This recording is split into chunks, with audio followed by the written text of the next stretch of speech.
जब भी किसी की मृत्यु होती है तो उसे अंतिम संस्कार के लिए शमशान घाट लाया जाता है। पर क्या आपको शमशान घाट के कुछ ऐसे सच पता है जिन्हें जानने के बाद आपके रोंगटे खड़े हो जाएंगे? तो चलिए आज के इस रिपोर्ट में हम आपको शमशान घाट के बारे में कुछ खुफिया बातें बताते हैं।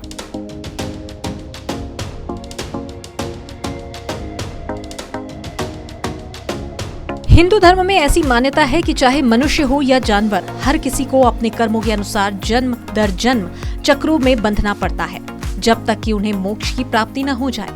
अगर जीवन चक्र बिना किसी पाप के पूरा कर लिया जाए तो हाथों हाथ मोक्ष की प्राप्ति की जा सकती है।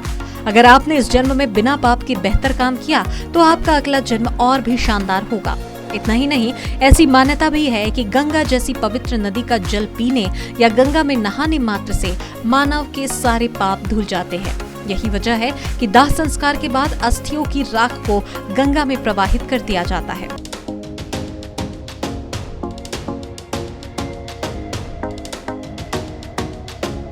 पर ऐसी भी मान्यता है कि मनुष्य की अस्थियां वर्षों तक गंगा नदी में ही रहती है।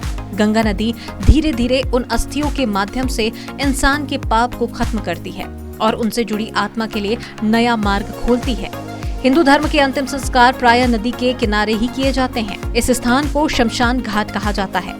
शमशान घाट पर शवों को लाकर उनका दाह संस्कार यानी अंतिम संस्कार होता है। शमशान घाट पर आत्माओं और भूत प्रेत आदि का निवास भी माना जाता है। यहाँ अघोरी भी होते हैं, इसीलिए जैसे ही चंद्रमा आकाश में नजर आने लगे उस वक्त से लेकर सूर्योदय तक जीवित मनुष्यों को शमशान घाट या उसके करीब से बिल्कुल भी नहीं गुजरना चाहिए।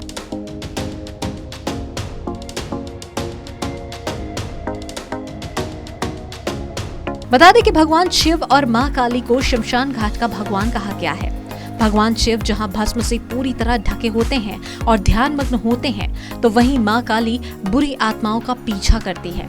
ऐसी मान्यता है कि शरीर के अंतिम संस्कार के बाद भगवान शिव मृत को अपने अंदर समाहित कर लेते हैं। इसीलिए किसी मानव को अपनी उपस्थिति में इस प्रक्रिया में बाधा नहीं पहुंचानी चाहिए, नहीं तो उन्हें मां काली के प्रकोप का भी सामना करना पड़ सकता है।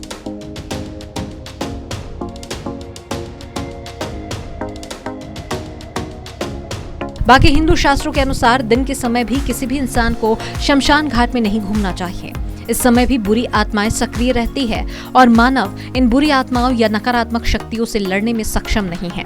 अगर किसी व्यक्ति के दिन के समय में मौत हो जाती है तो शव का 9 घंटे के भीतर अंतिम संस्कार कर दिया जाना चाहिए।